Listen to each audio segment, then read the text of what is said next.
From India, we are from Nagaland. એટલે એ ઇન્ડિયાનું નાગાલેન્ડ આ એક ભાગ છે એ માનવા તૈયાર નહીં. અહીંથી એક થોડીક દૂર એક બેન છે, 8મા મહિનાની પ્રેગ્નન્ટ છે અને એમને બહુ દુખાવો અને સોજો ઉપડ્યો છે, તો તમે એમને દવા આપી શકશો? કીધું મેરિડ વુમન માટે આટલા દિવસ માટે ઘરના બહાર રહીને કામ કરવાનું જલ્દી સાસુ સસરાને ગમે નહીં. અને લિટરલી અમે રડ્યા. પછી એક સેકન્ડની અંદર તો એક બીજા જો હતા એ તો નીકળી જાય, કેમ કે બહુ જ એમને બ્રેથલેસનેસ થવા માંડ્યો હતો, એટલે ઇમિડિયેટલી વેન્ટ ડાઉન. બીજાને કીધું કે હવે હું પણ નીકળું છું, પણ મેં કીધું કે ત્રણેય જણ આવે સાથે તું નહીં, મોટો ભાઈ છે ને એ તો હી ઇઝ નો મોર. મેં કીધું કેવી રીતે થયું? એન્કાઉન્ટરમાં એક્સપાયર થયો. 25 વર્ષ પહેલાં જ્યારે તમે પૂર્વાંચલના વિસ્તારોમાં તમારું સેવા યજ્ઞનું કામ શરૂ કર્યું, તો કેવા કેવા અનુભવમાંથી, કેવા સંઘર્ષમાંથી તમે પસાર થયા હતા? મારા ત્યાંથી હાર્ડલી 200 મીટર ઉપર ફાયરિંગ ચાલુ થયું અને પછી અમને જે ઘરમાં હું રહેતી હતી એમને કીધું કે બેટર છે તમે હમણાં નીકળો, કેમ કે અડધો કલાકની અંદર કરફ્યુ લાગશે.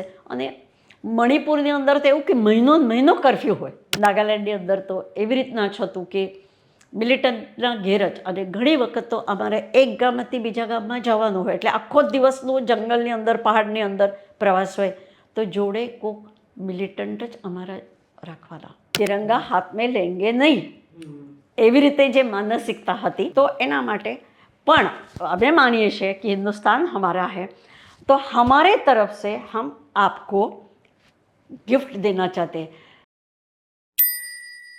નમસ્તે દર્શક મિત્રો, કેમ છો બધા?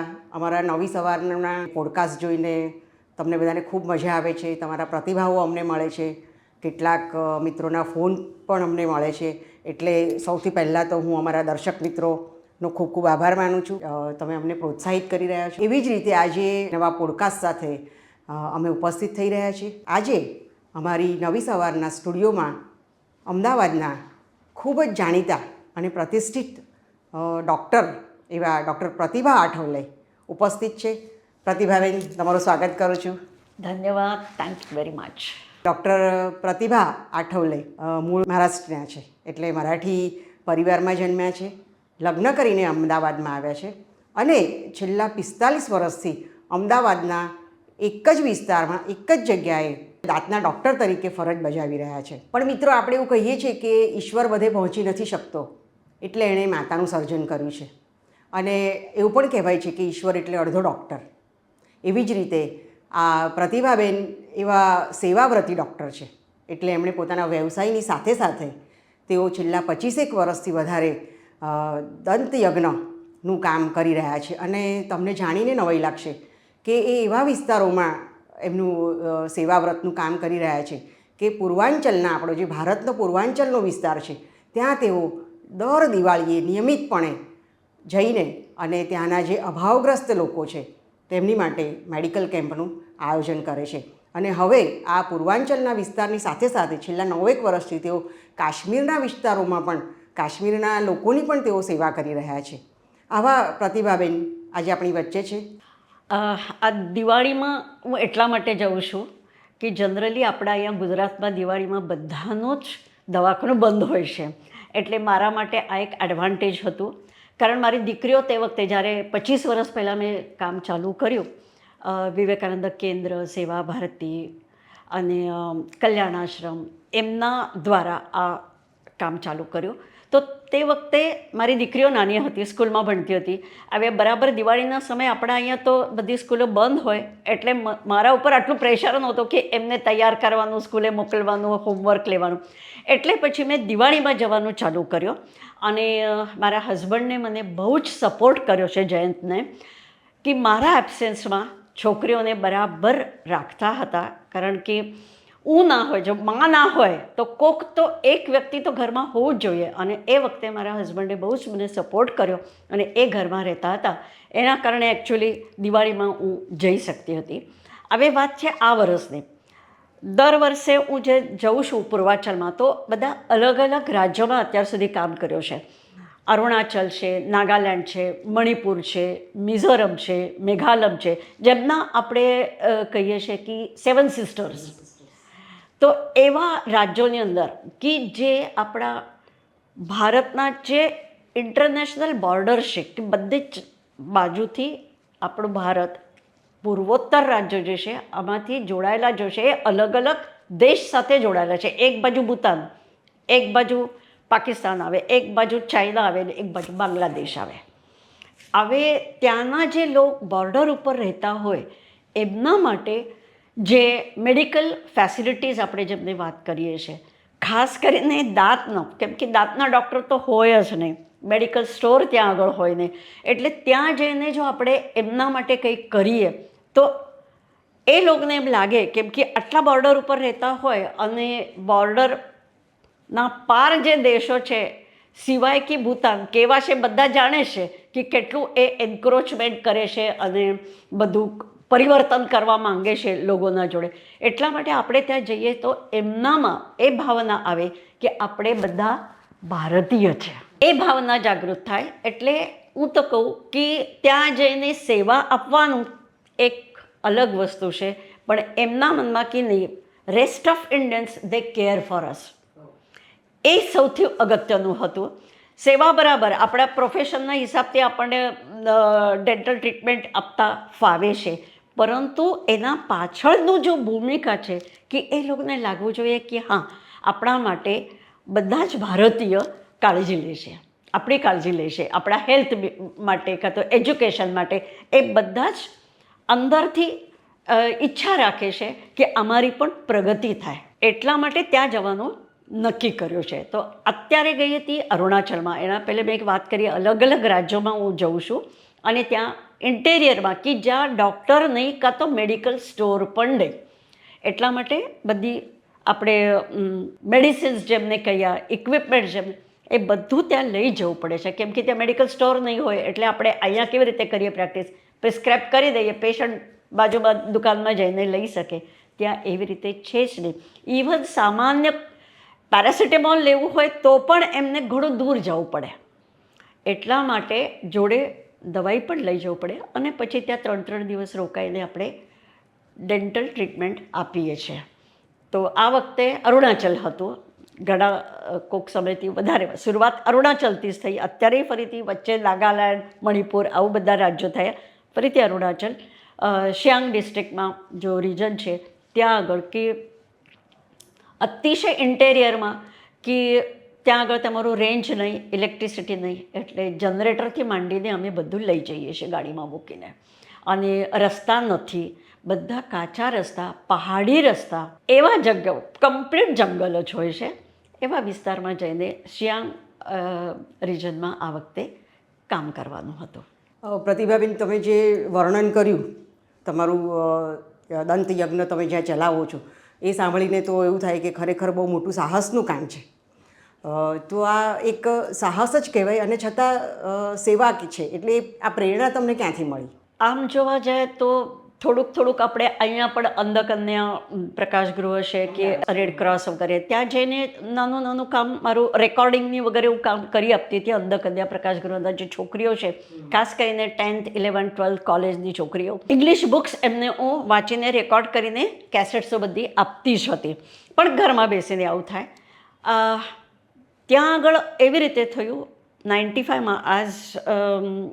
આમાં ટ્રેકિંગ બહુ જ કર્યો છે મેં, ઊંચા પહાડોમાં. હિમાલય તો ઘણો છોંદીવાળ્યો છે. એટલે 95માં હું જ્યારે કૈલાશ માનસરોવર ગઈ હતી, કમ્પ્લીટ ચાલીને જ મેં 350 કિલોમીટર જો છે એ આખો એવી રીતે કૈલાશ પરિક્રમા માનસનું. તો એ જ્યારે હું કરતી હતી ત્યારે એસ્પેશિયલી ઇન્ડિયન સાઈડ જોશે લગભગ 18,000 સુધી. પછી આપણે બોર્ડર ક્રોસ કરીને ચાઇના ઓક્યુપાઈડ તિબેટમાં જઈએ છીએ. તો એવરી ડે જેવી રીતે અમે ચાલુ કર્યો ટ્રેકિંગ, રોજનું લગભગ 1,000 ફીટ ઉપર જવાનું, કેમ્પ કરવાનું, પછી ફરીથી બીજા દિવસે એમ કરીને બોર્ડર સુધી જઈએ છીએ આપણે. તો એવી જગ્યા ઉત્તરાખંડના, ત્યાં આગળ કોઈ ડૉક્ટર નહીં હોય. તો અમારા સાથે, કેમ કે ગવર્મેન્ટ ઓફ ઇન્ડિયા થ્રુ બધા બેચેસ જાય છે, તો એવા 11મા બેચમાં 95માં હું ગઈ હતી. તે વખતે મારા બેચની અંદર એકે ડૉક્ટર નહીં. આમ તે વખતે આટલા ડૉક્ટર જતા પણ નહોતા. અને મારા જોડે લગભગ 20 કિલો વજન થાય આટલું બધું મેં દવાઓ કાર્ય કરી હતી. કેમ કે લાયઝન ઓફિસરને મને કીધું કે નહીં, આ દવા તમે તમારા એકલા માટે તો લીધેલી જ નથી, બધા માટે કામ આવવાની છે, તો તમે ચિંતા નહીં કરશો, આપણે બધું જ દવા આપણે સાથે લઈ જઈશું. અને જેવી રીતે અમારા જોડે પોર્ટર્સ હોય કાં તો ઘોડાવાળા હોય, તો એ લોકો અમારા પહેલાં જ્યારે પહોંચી જાય તો એ નાનકડા ગામની અંદર પહાડમાં ત્યાં લોકોને કહી દે કે આ વખતે બેચમાં ડૉક્ટર છે. અને પછી રોજે મારે ત્યાં પહોંચ્યા પછી લિટરલી ઓપીડી ચાલુ થઈ જાય. શરદી છે, ખાંસી છે, પેટમાં દુખે, આમ છે, તેમ છે, તાવ આવી ગયું છે, નાના બાળકથી માંડીને ગરડાઓ સુધી રોજે મારા કલાકનું તો કામ કરવાનું જ. હું આવું એના પહેલે તો લાઈન લાગેલી હોય અને મારે દવા આપવાનું કામ ચાલુ થઈ જાય. એમ કરી કરીને બધી જ જગ્યાએ અમે જતા હતા. ઇવન માનસરોવરમાં પણ એવું બન્યું. તે વખતે તો બધા ચાઇનીઝ લોકો હતા, ગાઈડ પણ ચાઇનીઝ હતું. ત્યાં આગળ માનસરોવર પાસે 14,500 ફીટ ઉપર જ્યારે અમે રોકાયેલા હતા એક જગ્યા માનસરોવર, ત્યારે એવી રીતે બન્યું કે પેલો ગાઈડ મને કહેવા આવ્યો, રાત્રે લગભગ 10:30 વાગે હશે, -20 ડિગ્રી ટેમ્પરેચરમાં આખો સ્નોફોલ ચાલતું હતું. અને તે વખતે એમને કીધું કે અહીંથી એક થોડીક દૂર એક બેન છે, શી 8મા મહિનાની પ્રેગ્નન્ટ છે અને એમને બહુ દુખાવો અને સોજો ઉપડ્યો છે, તો તમે એમને દવા આપી શકશો? કીધું જોવું તો પડશે, તમે એમને લેતા આવજો. એમને કીધું કે આવશે કેવી રીતે, 8મા મહિનાની પ્રેગ્નન્ટ છે અને સ્નોફોલ ચાલી રહ્યું છે, તો તમે આવશો ખરા? હવે તે વખતે આટલું, હજી પણ કંઈ બહુ સારા સંબંધ નથી ચાઇના જોડે, પણ તે વખતે પણ ખરાબ જ હતું.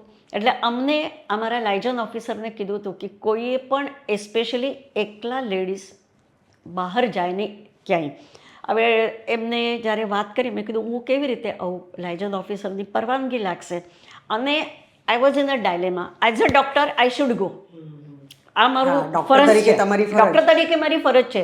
પણ હવે એવી રીતે મને જ્યારે કીધું હતું કે you are not allowed to go, especially a single woman. પછી એમને વાત કરી પહેલાં ગાઈડને, અમારા લાયઝન ઓફિસર, કે આ મારી જવાબદારી છે, હું લઈ જાઉં, પાછળ ફરીથી લઈને આવું. પછી મારા જોડે જે 1-2-3 અમારા 2 જણ જે હતા, થોડા દટ્ટાકટ્ટા એવા, કંઈ ફરક પડવાનું નહોતું, પણ છતાં પણ મારા મોરલ સપોર્ટ માટે એ જોડે આવ્યા. અને -20 ડિગ્રી સેન્ટીગ્રેડ ટેમ્પરેચર હતું રાતના સમયે. અને આટલા બરફમાં ચાલીને હું એમના ઘેર ગઈ. એક ઇલેક્ટ્રિસિટીને કંઈ નહીં, ઝોપડીની અંદર રડતી હતી અને આટલું બધું મોડું સોજો ચડી ગયેલું હતું. અને મેં જોયું, પછી મેં કીધું કે મારા પાસે દવા છે. હવે દવા બધી મારા પાસે બેગમાં છે. એટલે એમનો હસબન્ડ પછી મારા જોડે આવ્યો. મેં એમને દવા આપી, સમજાવ્યું કેવી રીતે લેવાનું, શું કરવાનું, શું નહીં કરવાનું, એ બધું સમજાવ્યું. અને એ તો શું ભાષા માટે, હા, દાંતનો દુખાવો, પણ પ્રેગ્નન્સીના હિસાબથી એ કંઈ કરી નહોતી શકતી, ઉઠાતું જ નહોતું એમનાથી. આ એક તકલીફ હતી. અને પ્રેગ્નન્સી હોય એટલે દવા આપવા માટે પણ આપણે વિચાર કરવી પડે. પણ બાય ચાન્સ મારા પાસે દવાઓ બધી હતી. અને પછી મેં એમને દવા આપી, બધી સૂચનાઓ આપી. ભાષાનું પ્રોબ્લેમ હતું, પણ ત્યાં ગયા પછી પ્રત્યક્ષ જોયા પછી મને ખબર પડી ને. એટલે body language is the best language you can say. અને પછી દવા આપી, એ લઈ ગયો. બીજા દિવસે સવારે 5 વાગે ફરીથી અમે નીકળવાના હતા આગળ જવા માટે. અને 4:30-4:45 વાગે એમ હસબન્ડ ફરીથી આવ્યો અને મને કીધું એક જ હિન્દી શબ્દ, ધન્યવાદ. એમનું સોજો ઉતરી ગયું, એમનું દુખાવો મટી ગયું છે. અને that was the turning point in my life. કે ખરેખર આપણે દવાખાનામાં અહીંયા અમદાવાદમાં હું પ્રેક્ટિસ કરું છું, આઈ એમ અર્નિંગ ઓલ્સો, પણ એવી જગ્યા કે જ્યાં મારું ખરેખર મેડિકલ નોલેજનો ઉપયોગ થાય અને જરૂર છે, જરૂરી છે. તો એવી જગ્યાએ આપણે જઈને જો કંઈક કરીએ તો મારા જે નોલેજ છે એનો ઉપયોગ થાય. And my father always use to tell me, you can serve your nation through your own profession. અને એ મારા મગજમાં એકદમ બરાબર બેઠેલું છે કે યસ, કે દરેક વખતે કે બોર્ડર ઉપર જઈને હું કંઈ લડાઈ કરવાની નથી, સૈનિક બનવાની નથી, પણ આઈ કેન સર્વ my nation through my own profession. So that was my turning point. એના પછી અમારી વાતો ચાલુ થઈ ગઈ. વિવેકાનંદ કેન્દ્ર પાછળ આવ્યા પછી કે આવું બન્યું છે અને બહુ લાગે છે. એમને કીધું કે યસ, અરુણાચલમાં વિવેકાનંદ કેન્દ્રના સ્કૂલ્સ છે, ત્યાં આપણા રેસિડેન્શિયલ હોસ્ટેલ્સ વગેરે બધું જ છે, તમે ત્યાં બહુ જ જરૂરી છે તો તમે આવજો ત્યાં આગળ. આને પછી મારે 2000 સાલ બરાબર ત્યાંથી મારું અરુણાચલ જવાનું ચાલુ થઈ ગયું. શરૂઆત વિવેકાનંદ કેન્દ્રથી કરી, એના પછી સેવા ભારતીવાળાને એપ્રોચ કર્યો, એના પહેલે વિદ્યાર્થી પરિષદવાળાને કીધું. એમ કરી કરીને મારું કામ વધતું ગયું. સેવા ભારતીવાળાને બધે એ જ કીધું કે સ્ટુડન્ટ્સ માટે તમે કરી રહ્યા છો, પણ બોર્ડર ઉપર જે લોક રહે છે તો એમના મનમાં ભારત વિશે કશું છે નહીં, એ વિરોધમાં જાય છે આપણા. ચાઇનામાં તો કન્ટિન્યુ ચાઇનીઝ ગવર્મેન્ટ જે કહે અરુણાચલ બિલોંગ્સ ટુ ચાઇના. હવે કેવી રીતે શક્ય છે? પણ એ લોકોની અંદર જો ભાવના આવી જોઈએ, આપણે ત્યાં જઈને એમના જોડે રહીએ, એમને લાગવું જોઈએ કે આપણે પણ એક સરખા છે, આપણે ભારતીય છે. તો આપણે હવે બોર્ડર પ્લેસીસ ઉપર જે ગામડાઓ છે, એટલે ભલે જ નાના નાના હોય, પણ ત્યાં જઈને કામ કરવાની આવશ્યકતા છે. બહુ સરસ પ્રતિભાબેન, તમારા સેવા વ્રતને અમે વંદન કરીએ છીએ. તમે તમારા પિતાજીને યાદ કર્યા. યસ. તો હવે તમારો જન્મ, તમારો ઉછેર, તમારા શિક્ષણ વિશે પણ વાત કરો, એટલે તમારા વ્યક્તિત્વ વિશે અમે વધારે જાણી શકીએ. આઈ બિલોંગ ટુ મહારાષ્ટ્ર. સ્કૂલિંગ ચાળીસગાંવ કરીને એક જગ્યા છે જ્યાં મારા ફાધર પ્રિન્સિપલ હતા, પૂના યુનિવર્સિટીના ડીન પણ હતા. એ પ્રિન્સિપલ MV ફાટક, MV ફાટક, એ પોતે પણ સાહિત્યિક વગેરે હતા. એટલે અમારા ઘરમાં બહુ મોટમોટા મહારાષ્ટ્રના સાહિત્યિક, મરાઠી સાહિત્યિક આવી ગયેલા છે બધું. એટલે ભલે હું સાયન્સ ભણેલી, પરંતુ ઘરનું વાતાવરણ તો બધું લિટરેચરનું હતું જ હતું. એટલે એમને બધે બહુ જ પ્રોત્સાહન આપેલું હતું.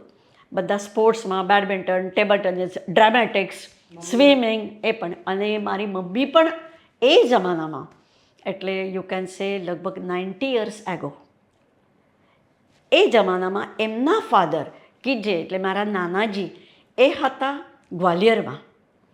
ગ્વાલિયરમાં એ ગ્વાલિયર સ્ટેટના જજ હતા. અને my mother she was very brilliant.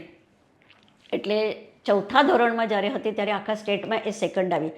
ત્યારે મારા નાનાજીને ડિસિઝન લીધું કે અહીંથી એમને બહાર કાઢવાનું, અને મારા મમ્મીને એમને છેક પૂના. હવે એ જમાનામાં 90 વર્ષ પહેલાં તમે વિચાર કરો, she was in 4th or 5th standard, અને પૂનામાં એમને હુઝુરબાગા કરીને તે વખતે, અને હજી પણ બેસ્ટ રેસિડેન્શિયલ સ્કૂલ, એટલે હોસ્ટેલમાં રાખીને ભણાવ્યું છે. અને એ સમયે, એટલે બિફોર આપણો સ્વરાજ્ય મળ્યો એના પહેલાંની વાત, એમને ડિસ્ટિંક્શન મેટ્રિકમાં મળેલું હતું. તમારા મમ્મીને? મારા મમ્મીને. એટલે એના પછી મેરેજ એમ ન થયા, પણ છતાં પણ એમને ગ્રેજ્યુએશન પૂરો કર્યો પછી જ બાકી બધું. શું નામ મમ્મીનું? માલતી. માલતીબેન. અરે એટલે સરસ. એટલે સ્વાભાવિક છે કે એ જમાનામાં તમારા મમ્મી ભણ્યા હોય તો પછી તમને સંતાનોને તો આટલું ભણાવે જ. એટલે તમને સાહિત્ય અને શિક્ષણ બંને વારસામાં મળ્યું છે, એ કહી શકાય, એવું કહી શકાય. અને લગ્ન કરીને પછી તમે અમદાવાદમાં આવ્યા છો. Yes yes. એટલે લગ્ન કોની સાથે થયા? જયંત આઠવલે, એ કોમર્સ ગ્રેજ્યુએટ છે. એના પછી એકચ્યુઅલી મહારાષ્ટ્રમાંથી, પુના યુનિવર્સિટીમાંથી જ એમને પણ ફાઇનાન્સમાં MBA કરેલું છે. અને પછી જ્યારે એકચ્યુઅલી એના ફાધર મધર અહીંયા શિફ્ટ ક્યારે થયા, તો જ્યારે મહારાષ્ટ્ર ગુજરાતનું બાયફર્કેશન થયું 1960. હા, તે વખતે એના ફાધર એટલે મારા સસરા એ ઓપ્ટ કર્યો એમને ગુજરાત આવવાનું. ત્યારથી એ ગુજરાતમાં છે, પણ ભણવા માટે એ મહારાષ્ટ્રમાં આવેલા હતા. પુના યુનિવર્સિટીમાંથી જ એમને બધું કરેલું છે, કોમર્સ ગ્રેજ્યુએશન હોય કે MBA પણ હોય. અને અમારે ફેમિલી જાણતી હતી એકબીજાના. મારા મેરેજ થયા પછી હું અહીંયા આવી, અને મેરેજ કરીને 2 વર્ષ થયા એટલે started my own practice also. Actually married woman માટે આટલા દિવસ માટે ઘરના બહાર રહીને કામ કરવાનું જલ્દી સાસુ સસરાને ગમે નહીં. પણ મારા સસરા બહુ જ, સાસુ પણ એકદમ ફોરવર્ડ હતા. ઇનફેક્ટ મારા સાસુ સસરા બંને જણ, સસરાને તો અર્લી રિટાયરમેન્ટ લીધી, વોલેન્ટરી રિટાયરમેન્ટનું તે વખતે આવ્યો હતો 84ની વાત. અને એ મહારાષ્ટ્રની અંદર એક આદિવાસી ક્ષેત્રમાં 8-9 વર્ષ જઈને રહ્યા કામ કરવા માટે. બધાએ તે વખતે એજો ઓફિસમાં સારી નોકરી, ઓફિસરની નોકરી, બધાએ કહેતા હતા કે આવે તો તમારે ઉપર કંઈ જિમ્મેદારી નહીં, તો શું કામ તમારે જવું છે છોડીને. મેં કીધું કે નહીં, અત્યારે હું ફિટ છું, મને જઈને કામ કરવું છે, એટલી સેવા કરવામાં. સેવા કરવા માટે. ત્યાં જઈને હરસુલ કરીને છે, નાસિકથી 101 કિલોમીટર્સ દૂર એક ગામડું છે. ગામડા એટલે એકદમ આદિવાસી વિસ્તાર, ગામડો પણ નહીં, હવે ઓકે થવા માંડ્યો, પણ એ 40 વર્ષ પહેલાંની વાત. એટલે એકદમ અંતરિયાળ વિસ્તાર. એકદમ અંતરિયાળ વિસ્તાર. ત્યાં લાઇટ નહીં, ટેલિફોન નહીં. અમદાવાદથી નીકળીને સીધા ત્યાં ગયા અને કામ કરવાનું ચાલુ કર્યું. અને જ્યારે મારા જોડે વાત ચાલતી હતી કે હા અરુણાચલ જવાનું આમ, ત્યારે એમને કીધું કે અત્યારે તું ફિટ છે ફિઝિકલી, હમણાં જ આપણે વિચાર કરીએ કે રિટાયરમેન્ટ પછી હું કંઈક તો સેવા કરીશ, સમાજ સેવા કરીશ, નહીં, ચાલુ કરી દે કામ. એટલે સાસુ સસરા પણ ડેફિનેટલી તમારા સેવાવ્રતમાં પૂરતો સહયોગ આપ્યો. એમનું પણ સહકાર હતો મને. અને બંને 2 દીકરીઓ છે તમારે, તો બે દીકરી છે. દીકરીઓ પણ મને લાગે છે કે પૂરતો સહયોગ આપ્યો જ હશે. તો ના તો તમે વિચાર કરો, મારી મોટી દીકરી 10માની થઈ અને એટલે એક્ઝામ આપી અને બીજા એ જ દિવસે એક્ઝામના દિવસે 7 જેવું અરુણાચલ માટે નીકળી ગઈ હતી. અને નાની દીકરી તો હાર્ડલી 4થા ધોરણમાં ભણતી હતી. દિવાળીના વખતે તો બધાનું ખાવાનું પીવાનું આવું બધું, એટલે જેટલું ફાવે એટલું બનાવી ફ્રીજમાં મૂકી રાખવાનું. મારા હસબન્ડ એમને એક કરે, પણ એમને કોઈ દિવસ મને ના પાડીને હજી સુધી નહીં, કોઈ દિવસ નહીં મમ્મી તારે જવાનું. મારા હસબન્ડનું એ જ છે કે તારું પ્રોફેશન એવું છે કે you can go and do sum work, જ્યારથી તારાથી થાય છે ત્યાર સુધી તારે કરવાનું. પ્રતિભાબેન, તમને આ જે પ્રેરણા મળી કે ભાઈ તમે હિમાલય ટ્રેકિંગ કરતા હતા, કૈલાસ માનસરોવરની યાત્રા દરમિયાન જ આ સેવાવ્રત કરવાનું તમને પ્રેરણા મળી છે, તો પર્વતારોહણનો શોખ કેવી રીતે? એ actually because of my father. એ બહુ જ એડવેન્ચરમાં, સ્પોર્ટ્સમાં વગેરે માનવાવાળા હતા. એટલે ઘણા બધા ટ્રેક્સ વગેરે, અમે મહારાષ્ટ્રમાં તો તમને ખબર છે કે કેટલા બધા સહ્યાદ્રી તો વેલ નોન છે. એટલે ઈચ્છા હતી ફરવાનું, શોખીન જેવી રીતે મારા ફાધર તો મારા હસબન્ડને પણ બહુ શોખ છે ફરવાનું. નો ડાઉટ ટ્રેકિંગમાં એ નહીં, પણ મને એમનું એ સપોર્ટ આપ્યો કે તારે જવું છે ને, એટલે પુષ્કળ ટ્રેકિંગ હિમાલયમાં કર્યો. અને એવી રીતે જ થતું, જ્યારે પણ હું ટ્રેકમાં જાઉં, ઘણા તો એક 8-10 જણના ગ્રુપના જોડે જાઉં, મુંબઈનું મારું ગ્રુપ હતું, એટલે તો એના પછી તો મેં એકલા જવાનું ચાલુ કર્યું. એક ગાઈડ અને પોર્ટર હાયર કરવાનું અને નીકળી જવાનું કે અહીંયા મારે આ વખતે આ બાજુ જઈને ટ્રેક કરવું છે, તો હું એકલી નીકળી જાઉં અને ટ્રેકિંગ કરો. હવે ટ્રેકિંગમાં પણ એવું છે ને કે જેવી રીતે કૈલાસ માનસરોવર કર્યો 19,500 ફીટ ઉપર, એવી રીતે પંચ કૈલાસ, આપણા ભારતની અંદર 5 કૈલાસ છે. આમાંથી શ્રીખંડ કૈલાસ તો રેગ્યુલર આપણે જે અત્યારે કૈલાસ માનસરોવર ચાઇના તિબેટનું જે છે એના કરતાંય કઠિન છે, પણ એ પણ એકલાને કર્યું. એટલે પંચ કેદાર છે, પંચ કૈલાસ છે, સ્વર્ગારોહિણી છે. 96માં લેહ લડાખ કર્યો. તે વખતે લોકોને લડાખ આપણામાં છે કે નહીં એ ખબર નહોતી, પણ તે વખતે મેં લડાખનો ટ્રેક કર્યો હતો 96માં, વેલી ઓફ ફ્લાવર્સ. એ બહુ જ પહેલાં મેં આ ટ્રેક્સ બધા નક્કી કર્યું. એવી ખબર છે કે ક્યારેક તમારી દીકરીઓને પણ પછી તમે સાથે? યસ. અને જ્યારે દીકરીઓનું એ ચાલુ થઈ ગયું, મારી મોટી દીકરી 10-11 વર્ષની હતી, ત્યારથી મેં એમને ટ્રેક માટે મોકલવાનું ચાલુ કર્યો. નાનીને પણ એવી રીતે જ કર્યું. એમને બહુ જ ટ્રેકિંગ કર્યો છે. અત્યારે બંને ભલે પરદેશ છે, પણ ત્યાં પણ એ લોકો એડવેન્ચર્સ બહુ જ કરે છે. ટ્રેક્સ, હાઇકિંગ બહુ જ કરે છે. મારી દીકરીઓએ સાથે ટ્રેકિંગ કર્યું છે? હજુ સુધી નહીં. નાનું કર્યું છે, હમણાં જ ક્યાં ગયા હતા, કેનેડામાં કર્યો, યુએસમાં કર્યો છે, પણ નાનું ટ્રેક. એટલે કે બહુ હાઈ અલ્ટિટ્યૂડ વગેરે જેવી રીતે મેં અહીંયા હિમાલયમાં કર્યો, કાં તો દીકરીઓને પણ હિમાલયમાં મોકલ્યો, એવી રીતે મા દીકરી એવી રીતે નથી કર્યો. પ્રતિભાબેન, કૈલાસ માનસરોવરની યાત્રા દરમિયાન તમને સેવાવ્રતની પ્રેરણા મળી, પણ એવી જ રીતે પર્વતારોહક તરીકે અને એક પ્રવાસી તરીકેનો તમારો એક કોઈ હૃદયસ્પર્શી અનુભવ અમારી સાથે શેર કરો. ઘણી વખત એવું થાય છે ને કે હવે એવરેસ્ટ બેઝ કેમ્પ મેં કર્યો હતો, નંદાદેવી બેઝ કેમ્પ કર્યો, તુંગનાથ વગેરે બધું કર્યું, પંચ કેદાર વગેરે કર્યો, તો સ્વર્ગારોહિણી પણ જ્યારે કર્યું, કાં તો સતોપંથ કર્યો. અતિશય જેમને કહેવાય હાર્ડ ટ્રેક્સ હતા ઘણી બધી જગ્યા. સતોપંથનું પણ મેં એકલાને જ કર્યો હતો. તે વખતે એમ જ હતું કે ફૂલ રોકી મોરેન જેમને કહેવાય એવી રીતે જ જવાનું થાય. એકલાને જ હતું એટલે ગાઈડ બરોબર જોડે હોય, પોર્ટર જોડે રાખેલું હતું. ચાલવું તો તમારે જ પડશે અને ત્યાં જઈને પછી રાત રોકાવાનું, કાં તો તમારે પેલો ટેન્ટ ઊભો કરવાનો. હવે એક વખત મારે સત્તોપંથમાં હું જ્યારે ગઈ હતી તે વખતે આવું બન્યું કે અમે જતા હતા અને નક્કી કર્યું ઓકે આ જગ્યા ઉપર આપણે હવે રાત રોકાવું પડશે. તો એ સરસ બ્યુટિફુલ પ્લેસ, સહસ્ત્રધારા કરીને છે, લગભગ 1000 વોટરફોલ્સ ત્યાંથી પડતા હોય છે. એના પછી આ જગ્યા આવે ત્યાં અમે નક્કી કર્યું, ટેન્ટ પીચ કર્યો, બધું જ કર્યું અને પછી ખ્યાલ આવ્યો કે હવે સડનલી વરસાદ ચાલુ થઈ ગયું જોરદાર અને આજુબાજુનું પાણીનું લેવલ પણ વધવા માંડ્યો છે. એટલે આખી રાત જાગી ભગવાનનું નામ. અને જનરલી તમે જ્યારે ટ્રેકમાં જાઓ, હિમાલયમાં જાઓ ને તે વખતે તો એવું જ હોય છે કે ભગવાનનું નામસ્મરણ તમારું ચાલતું જ હોય છે. એટલે પણ ખરેખર કહું, હજી સુધી જેટલા ટ્રેક્સ કર્યા કોઈ દિવસ એવું બન્યું નહીં કે મારે રિટર્ન આવવું પડ્યો કે I could not go, I could not reach. Nanda Devi એવી રીતે જ થયું. કાં તો કાંચનજંગા બેઝ કેમ્પ જ્યારે મેં કર્યો તો આમ તો અમે 8-9 જણ હતા, પણ જે છેલ્લો દિવસ હતો કે બેઝ કેમ્પ એટલે બેઝમાં જઈને પાછળ આવવાનું, તો વહેલી સવારે 1 વાગે અમે ચાલવા નક્કી કર્યું હતું કે આપણે જઈશું. તો તે વખતે એવી રીતના બધે એ હતા, અંધારામાં બધું કરવાનું. અમે ફક્ત 10માંથી અમે 3 જ જણ ફાઇનલી જવાનું નક્કી કર્યું હતું. તો દરેકને પોતાના માટે એક સેપરેટ ગાઈડ, કે સમજો કોકને પાછળ આવવાનું થાય તો એ આવી શકે. કારણ એક માટે બીજા 2 જણ પછી પાછળ આવે તો ના ચાલે. ફરીથી તમે આટલા દૂર આટલા ઉપર તો જવાના નથી. આટલા એક તો પૈસાય ખર્ચા થાય છે અને ફિઝિકલ ફિટનેસ પણ તમારે હોવું જોઈએ. તો તે વખતે અમે 3 જણ વહેલી સવારે 1 વાગે નીકળ્યા.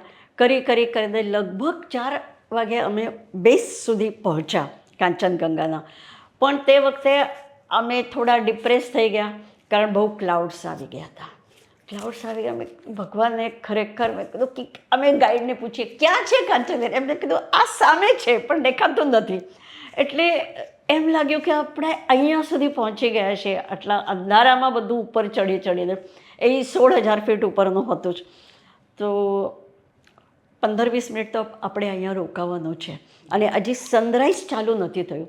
એટલે મેં ખરેખર અમે ભગવાનનું નામ લેવાનું ચાલુ કરી દીધું, ગાયત્રી મંત્ર. યુ વોન્ટ બિલીવ, કારણ જે પ્રકારે સૂર્યોદય થાય, સનરેઝ જો આવે એ કાંચનગંગાના પર્વતના ઉપર પડે તો જે સોનેરી કલર હોવું જોઈએ એ તમને જો ક્લાઉડ્સ હોય તો ના દેખાય. પણ ખરેખર ભગવાનને માન્યું અને સનરાઈઝ થતું હતું, ક્લાઉડ્સ આમ પડદો બાજુમાં થઈ ગયો અને બરાબર ગોલ્ડન કાંચનગંગા નામ જ એવી રીતના છે એ અમને જોવા મળ્યો અને લિટરલી અમે રડ્યા.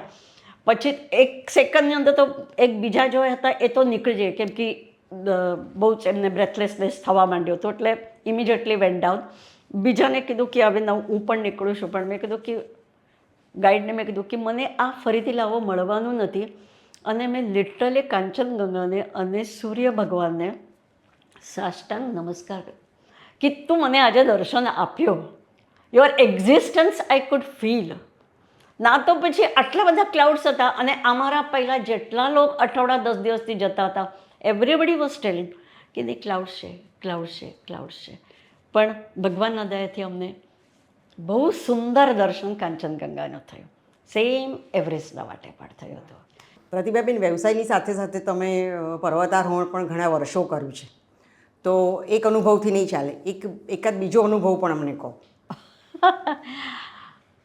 એક અનુભવ આપને કહું તો કે જેમાંથી મને બહુ શીખવા મળ્યો છે. એવી રીતે એક વખત જ્યારે ટ્રેકમાં જતી હતી તો ઘણી વખત રિટર્ન ટ્રેક કરીને જે આવવાવાળા હોય છે એ આપણને મળે તો આપણા થોડા ઇન્ટરેક્શન્સ થાય કે કેવું રહ્યું તમારું, કંઈ તકલીફ પડી કે શું રહ્યું વગેરે. તો એક વખત આવું બની ગયું હતું કે અમે જ્યારે ઉપર જતા હતા તો રિટર્ન આવવાવાળા દેર વેર 2 લેડીઝ, 2 જણ જોડે બેનપણીઓ આવેલી હતી પરદેશમાંથી, કંઈક સ્પેન કાં તો આવું કંઈક દેશમાંથી આવેલા હતા, જર્મનમાંથી આવેલા હતા. અને એમને જ્યારે અમે વાત કરી કે બહુ સારું લાગ્યું છે તમને અહીંયા જોઈને, અમારા દેશમાં જોઈને, તમે હિમાલય જોવા આવી ગયા કરીને. તો એમને જસ્ટ વાતમાં પૂછ્યું કે ત્યાં તમને કંઈ તકલીફ પડી નહીં ને? એમને કીધું કશું પડી નથી. તો બાય ક્યુરિયોસિટી મેં એમને પૂછ્યું કે તમારી ઉંમર કેટલી છે? તો એક જણને કીધું હા આઈ એમ 62, એક જણને કીધું આઈ એમ 63. આઈ વોઝ શોક કે અરે 62, 63 એજમાં તમે પર્વતારોહણ આટલા ઉપર સુધી જઈ આવ્યા, 2 લેડીઝ. તો મેં કીધું કે રિયલી તમને અભિનંદન આપું છું, really great thing at this age you are doing. એમને આટલી સહજતાથી મને કીધું કે અમારું અભિનંદન શાના માટે? એમને કીધું કે credit goes to my orthopaedic સર્જન, કે જેમને મારા ની જોઈન્ટ રિપ્લેસમેન્ટ કરી છે, કે જેમના માટે હું આજે આ કરી શકી. મારા માટે આ બહુ મોટો લેસન હતું કે ખરેખર ઘણી વખત જ્યારે મને પૂછે હા તમે જઈ આવો છો વગેરે, હા ફિઝિકલ ફિટનેસ, હું યોગા કરું, આમ કરું, પણ એમને જ્યારે મને કીધું કે આ credit goes to my doctor, આપણામાંથી કોઈ દિવસ મનમાં આવે નહીં કે હું મારા ડૉક્ટરને કોઈ દિવસ ક્રેડિટ આપું. So it was a learning lesson to me કે હા, કે જેમને આપણને અત્યાર સુધી ટ્રેકમાં ઘણી વખત શું છે, કુક આપણને કંઈક તો ગરમ કરીને આપે, કાં તો વચ્ચે કંઈક પોર્ટર આપણને મદદ કરે, કાં તો ગાઈડ મદદ કરે. હવે આ બેનોને જેમ કીધું કે ક્રેડિટ ગોઝ ટુ ડૉક્ટર, એવી રીતે જે આપણને મદદ કરતા હોય એમના માટે આપણે ઋણી રહેવું જોઈએ. So it was a great lesson to me. ઘણું ફરક પડે છે પછી. અને આપણે છે ને કે મરાઠીમાં કે કેલ્યાને દેશાટન, પાંડિત્ય તમારું આવી જાય છે. એટલે કેટલું બધું તમારા વિચારો જોશે બ્રોડ થઈ જાય. બરાબર છે. બીજાના અનુભવ તમને કામ આવે એવા ટાઈપ. એટલે જ પ્રવાસ અને આ બધું જે આપણે કહીએ છીએ કે બાળકોને અને વિદ્યાર્થીઓને પણ કરવું જોઈએ. બહુ જ એમાં શું કહે કે પ્રવાસ એટલે વ્યક્તિત્વ ઘડતરનો એક ભાગ છે. ઘડતર થાય, એક્ઝેક્ટલી. એવું કહી અને શકાય. અલગ અલગ રાજ્યો છે આપણા ત્યાં. હવે ટ્રેકિંગમાં જાઓ તો ઉત્તરાખંડ હોય, હિમાચલ હોય, તો એ જે લોકલ લોક હોય છે, સ્થાનિક લોકો પાસેથી પણ કેટલું શીખવા મળે. એમને રહેન સહેન શું છે, એમની ભાષા શું છે, એમના વ્યવહાર કેવી રીતના હોય, એમના ફેસ્ટિવલ શું હોય છે, એમના ડાન્સીસ શું હોય છે, કેટલું બધું શીખવા મળે, આપણે જાણવા મળે. ફૂડ શું હોય છે એમનું. પ્રતિભાબેન, આપણે પર્વતારોહણથી પાછા હવે તમારા સેવાવ્રત તરફ આવીએ. 25 વર્ષ પહેલાં જ્યારે તમે પૂર્વાંચલના વિસ્તારોમાં તમારું સેવા યજ્ઞનું કામ શરૂ કર્યું, ત્યારે કેવો અનુભવ થયો હતો? કેવા અનુભવમાંથી, કેવા સંઘર્ષમાંથી તમે પસાર થયા હતા? નાગાલેન્ડનો એક વાત કરું તમને. ઘણા વર્ષ થઈ ગયા, લગભગ 5-6 વર્ષ કન્ટિન્યુઅસ નાગાલેન્ડમાં મેં કામ કર્યો. હવે તે વખતે પરિસ્થિતિ એવી રીતના હતી કે આપણે જ્યારે નાગાલેન્ડમાં, એક તો અધર્સ આર નોટ અલાઉડ, બહારના વ્યક્તિને પ્રવેશ જ નહીં એમના ગામડામાં જવા માટે. So you have to take a permission from village council, અને village council is under the influence of those churches. એટલે એમની પરમિશન મળે કે હા અમે અહીંયા ડેન્ટલ કેમ્પ લેવા માટે આવેલા છે, બીજો કંઈ કારણ નથી, તો પછી એ મને પરમિશન મળતી હતી. તો જ્યારે આપણે જઈએ તો પહેલો એ છે, ઓહો you are from India, we are from Nagaland. એટલે એ ઇન્ડિયાનું નાગાલેન્ડ આ એક ભાગ છે એ માનવા તૈયાર નહોતું. એટલે દેટ વોઝ ધ રિએક્શન. લોકો પાસેથી એ જ રિએક્શન મળતી હતી. અને એ વખતે નાગાલેન્ડ, મણિપુર, જેમને આપણે મિલિટન્સી કહીએ, આતંકવાદ પીક ઉપર હતો. આટલું બધું આતંકવાદ ત્યાં થયેલું હતું કે તમે જ્યારે આસામમાંથી અમારી ગાડી નાગાલેન્ડમાં એન્ટર કર્યા તો જનરલી ત્યાં પોલીસ હોય છે ને, બરાબર, કે આપણા બધા ડોક્યુમેન્ટ્સ આમ તેમ જોઈએ નહીં. પોલીસના ડ્રેસમાં બેઠેલા આ લોકો હોય છે, એ તમારી તપાસ કરે, એ તમારી ગાડી ચેક કરે, પોલીસ નહીં હોય. એટલે ખરેખર રિસ્કી બહુ જ હતું. પરંતુ આપણા ત્યાંને જો સેવાવ્રતી કાર્યકર્તાઓ હતા કે જેમને નક્કી કર્યું હતું કે નહીં, આપણે જો ઇન્ટિરિયરમાં એવા વિલેજીસમાં, બોર્ડર પ્લેસીસના નાગાલેન્ડની અંદર જો કામ કરવું હોય તો એવા કેમ્પ કરીએ. તો કેમ્પમાં શું છે, 3 દિવસના કેમ્પમાં રોજના લગભગ 101 પેશન્ટો આવે, બરાબર. હવે દરેક પેશન્ટના જોડે કોક તો જોડે આવતા જ હોય છે. એટલે એ લોકો સુધી આપણે પહોંચવું છે. પછી શું છે કે ધીરે ધીરે આપણે ત્યાં કંઈક કામ ચાલુ કર્યું હોય, કે છોકરાઓ માટે લાઇબ્રેરી ચાલુ કરવો હોય, મહિલાઓ માટે કંઈક તો અલગ એક મંડળ જેવું કંઈક ચાલુ કરવું હોય, આપણા વિચારો એમના સુધી પહોંચવા માટે. તો આ ડેન્ટલ કેમ્પ્સ એક માધ્યમ બને, નિમિત્ત હોય છે. તો એવા કેમ્પ્સની અંદર મિલિટન્ટ્સ આવે. એવા જગ્યા ઉપર મેં અત્યાર સુધી કેમ્પ્સ લીધા છે કે એક વિલેજની અંદર એક ઘરની અંદર એટલીસ્ટ એક વ્યક્તિ મિલિટન્ટ બનેલી હોય. અને એવા જ ઘરમાં હું રહેતી હતી, કેમ કે મારું અત્યારે આટલા 25 વર્ષથી હું નોર્થ ઇસ્ટમાં કામ કરું છું. કોઈ દિવસ હોટેલમાં રહેવાનું થયું જ નહીં, કેમ કે હોટેલ જ નથી. રેસ્ટોરન્ટમાં ખાવાનું થયું કેમ કે રેસ્ટોરન્ટ્સ નથી. તો પરિવારના જ જોડે રહેવાનું, એ જે ખાતા હોય એ આપણે ખાવાનું. અને ખરેખર ડૉક્ટર્સને મારું તો આ અનુભવ છે કે આટલું બધું માન આપે છે. અને જે ઘરમાં હું રહું ને એ લોકોને લાગે કે હા ડૉક્ટર અમારા ઘરે રહેવા આવે છે. આપણે અહીંયા કોઈ પૂછા પણ નહીં પડે, ત્યાં તો બહુ જ રિસ્પેક્ટ. કહેવાય છે કે ભાઈ ડૉક્ટર એટલે અડધો ઈશ્વર, એટલે એ લોકો તમને ઈશ્વર જ માનતા. બહુ જ. અને પછી બહેનો મળવા આવે આપણને, એમના કંઈ પર્સનલ પ્રોબ્લેમ્સ, એટલે કાઉન્સિલિંગ, કાયદાઓ શું છે એ પણ ત્યાં ઘણી વખત તો હું બેસીને કલાક મહિલાઓના કાયદામાં શું છે શું નહીં એ પણ સમજાવું છું. તો મિલિટન્ટ્સ કેમ્પમાં પણ આવે, પછી બહાર પૂછી લે કે અમે દાંત બતાવવા માટે અંદર આવીએ તો ચાલશે? ડૉક્ટર હા પાડશે? અમે તો શું માનવતા છે એના માટે કામ કરી રહ્યા છે. વેધર મિલિટન્ટ હોય કે ના હોય કંઈ ફરક નથી પડવાનું. માનવ તો ખરા, હ્યુમેનિટી પોઈન્ટ ઓફ વ્યૂ તો આપણે કામ કરવાનું. એક્ઝેક્ટલી, આપણા માટે કોઈ દેશ ધર્મ બર્મ કંઈ વચ્ચે આવતું જ નથી. એટલે લેટ ધેમ કમ. મારી રહેવાની વ્યવસ્થા પણ મિલિટન્ટ્સના ઘેર રહેતી હતી. જે ઘરમાં હું એક જગ્યા રહેતી હતી, ઘણી વખત ચર્ચેસમાં રાખતા હતા મને, કાં તો જો ઘરમાં હોય તો એક ઘરનું, હવે મને તો ખ્યાલ નહીં આવ્યો શરૂઆત પહેલે દિવસે, તો જે છોકરી અને એક એની માં એવી રીતે રહેતા હતા. આખો દિવસનું કામ પતી જાય એટલે છોકરી તો મને મદદ વગેરે કરવા, કેમ કે ભાષાનું પ્રોબ્લેમ ત્યાં હોય છે બહુ જ. એટલે ઇન્ટરપ્રિટર લાગે, એમને થોડું ઘણું કંઈક તો ઇંગ્લિશ 2-4 શબ્દો આવડે, આટલામાં તો કામ ચાલી જાય મારું. તો ઘેર ગયા પછી અમે થોડીક વાતો વગેરે કરીએ, પછી એ લોકો મને ભાત વગેરે જમવા આપી દે, દાળ બનાવે ને ભાત બનાવે. બીજું તો કંઈ આપણે એમનું જે કે બધા જ પ્રાણી એમના માટે ચાલે, આપણે તો કંઈ આવું ચાલે નહીં. એટલે એ મને બનાવીને આપે એટલે વાતો થાય. પછી મેં જસ્ટ પૂછું આપણે પરિવારમાં કોણ કોણ છે વગેરે, તો એમને કીધું કે હા મા તો છે જ જોડે, અને મને 3 ભાઈ. મેં કીધું એ ક્યાં છે? તો એમને કીધું કે નહીં અહીંયા નથી રહેતા. તો એ વાત કરવામાં એમને કેવી રીતે કીધું, એ આર્મીમાં છે. આર્મીનું નામ લીધું એટલે મને તો બહુ જ પ્રાઉડ ફિલિંગ આવ્યો. હો, ઇન્ડિયન આર્મી. એમને કીધું ઇન્ડિયન આર્મીમાં નહીં, એટલે એ એમનું મિલિટન્સી આર્મી, એ આમાં હતા. પછી મેં કીધું કે પછી એ આવે છે તમને મળવા? એમને કીધું કોઈક વખત રાત્રે ઓડ અવર્સમાં એ મળવા આવી જાય, મમ્મીની ઘેર મળવા આવી જાય, પણ આવે કલાકમાં જતા પણ રહે. જો 3 જણ આવે સાથે તો નહીં. મોટો ભાઈ છે ને એ તો હી ઇઝ નો મોર. મેં કીધું કેવી રીતે થયું? એન્કાઉન્ટરમાં એક્સપાયર થયો. અને બીજા 2 ભાઈ આવે છે પણ બંને મિલિટન્ટ જ છે. પણ આર્મી કીધું એટલે મારા મનમાં તો ઇન્ડિયન આર્મી આવ્યો, પણ not Indian army, Naga army.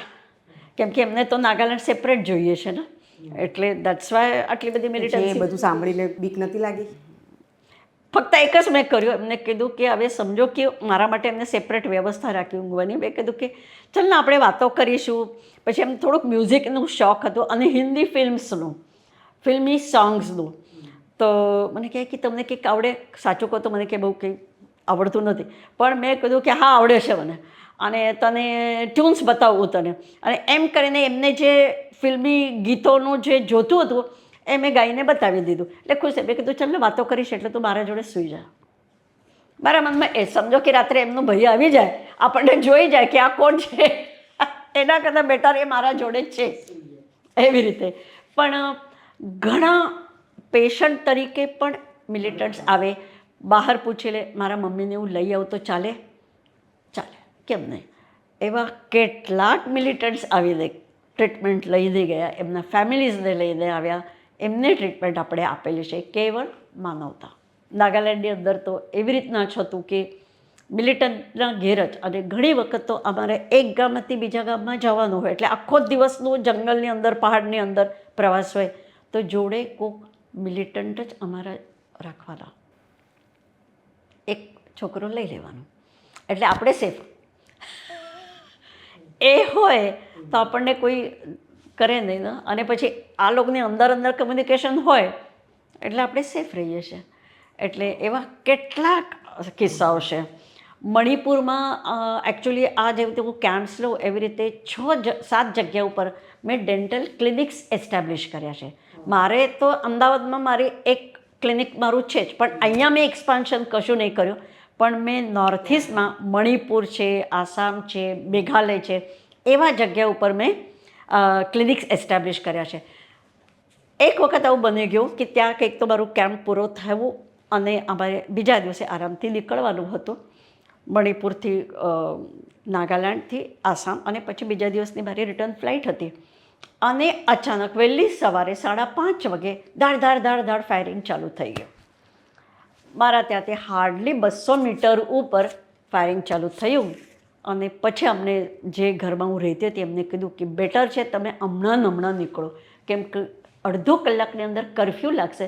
અને મણિપુરની અંદર તો એવું કે મહિનો કરફ્યુ હોય. ખરેખર લોકો કેવી રીતે રહે છે, નેચરલ રિસોર્सेस એમના પાસે છે, એના તો ખાવા પીવાનું કેટલા બધા પ્રોબ્લેમ્સ આવે. તમે તાત્કાલિક નીકળો. એટલે બધું સામાન આમ કરીને ગાડીમાં મૂક્યો અને કંઈ જ નહીં, માંડ કપ ભર ચા પીધી હશે અને અમે ત્યાંથી નીકળી પડ્યા. કારણ એમને એ જ કીધું કે હમણાં હવે ચાલુ થઈ જશે કરફ્યુ અને બધા જાળપોળ રેગ્યુલર રૂટીન હોય છે ત્યાં આગળ. તો that was the routine in those days. નાગાલેન્ડનું પણ એવી રીતે જ હતું. અને નાગા, કુકી અને મૈતેઈ આમાં તો બહુ સંઘર્ષ. અત્યારે પણ જો 2 વર્ષથી તો બધા હવે પેપરમાંય આવે છે, ન્યૂઝમાં આવે એટલે ખબર છે. પણ આટલા વર્ષ પહેલાં અમે આ બધું નજરે જોતા હતા. કઈ વ્યક્તિ, કઈ વેહિકલ રસ્તા ઉપર નહીં, બધા કાચા રસ્તા. પણ જે અમે મણિપુરથી, ઇમ્ફાલથી ચાલુ કર્યું ડ્રાઇવિંગ, બાથરૂમ માટે પણ ક્યાંય રોકવાનું હોય તો બાથરૂમ્સ વગેરે તો કશું હોય જ ને, જંગલમાં જ સારા જહા હમારા એવી રીતે જ બાથરૂમ હોય છે. એટલે એમ કરીને અમે આગળ જતા હતા, એટલે ક્યાંય રોકાયા નહીં. પછી શું હતું કે રાત, અને તે વખતે શું હતું કે નાગાલેન્ડનું જે આસામ જવાનું જે વચ્ચેનું કરવી અલોંગ કરીને છે, કરવી અલોંગનું જો એક પોર્શન છે, જોરદાર મિલિટન્સી. અને એ લોકોનું શું હતું કે એ લોકો ઝાડ ઉપર બેસી જાય અને તીર કામઠા હોય ને, એટલે કોઈ પણ જાય એટલે ત્યાંથી એ એટેક કરે. તમને ખબર નથી, તમને દેખાય સામે તો કશું છે નહીં, ઉપરથી તમારા ઉપર અટેક થઈ જાય છે. અને એ આટલી ખરાબ પરિસ્થિતિ હતી કે તે વખતે એ લોકોનું કે સાંજના ટાઈમમાં અને સવારના ટાઈમમાં 1 કલાક માટે મિલિટરીનું એ કોન્વોયથી જતા હતા. એટલે આગળ પાછળ અને વચ્ચે કમ્પ્લીટ મિલિટરીના વ્હીકલ્સ હોય. અને જે લોકોને જવું હોય ત્યાંથી, એટલે આપણા પોતપોતાના વ્હીકલ્સ લઈને, તો એ ત્યાં કોન્વોયમાં જઈ શકે. હવે એક જ કોન્વોય નીકળતું હતું તે વખતે. એમનું જે ટાઈમ હતું, હવે એ ટાઈમ સુધી પહોંચવા માટે અમને કન્ટિન્યુઅસ કહેતા હતા કે before that you should reach, તો તમને કોન્વોય મળશે, ના તો તમે હવે અહીંયા અટકી જશો. પછી ફરીથી લો છો કે તમે અઠવાડિયામાં 15 દિવસ કેટલા થાય એ પ્રમાણે. એટલે અમે જે નીકળ્યા તો પહોંચ્યા ખરા દિમાપુર, પણ કોન્વોય નીકળી ગયો હતો. હવે શું, અને પછી અમને પરમિશન નહીં, બિલકુલ નહીં. અને અમે ફક્ત 3 જણ, તો ડ્રાઈવર, હું અને એક મારા જોડે જો આસમીસ જે હતો એ. હવે શું કરવાનું?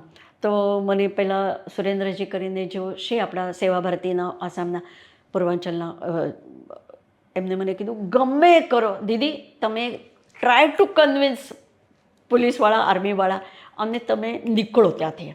હવે પછી હું નીચે ઉતરી ગઈ, પોલીસવાળાને સમજાવું કે આ મેડિકલ કેમ્પ્સનું છે અને પછી મારે ત્યાં હવે પહોંચવાનું બહુ જ જરૂરી છે. ના તો મારો આખો કેમ્પ્સ હવે અરુણાચલનું જોશે, ત્યાંથી અમારે તેજપુર કરીને આગળ જવાનું, તો અહીંયા જ અટકી જઈશું. તો નહીં. પછી એમને કીધું કે નહીં પણ રિસ્કી છે તો કેવી રીતે જશો? હવે કીધું on hour on risk we will go. ડ્રાઈવરને કીધું કે હું કોન્વોય સુધી બરાબર પહોંચીશ. પછી આપણે કોન્વોયના જોડે, અને ખબર પડી હતી કે 10 મિનિટ પહેલાં કોન્વોય નીકળી ગયેલું છે, 10 થી 15 મિનિટ થયું. પછી એમને કીધું કે ઓકે તમે જાઓ, પણ ઓન યોર ઓન રિસ્ક તમે લખીને આપો. અમને લખીને આપ્યો. પછી આગળ ગયા.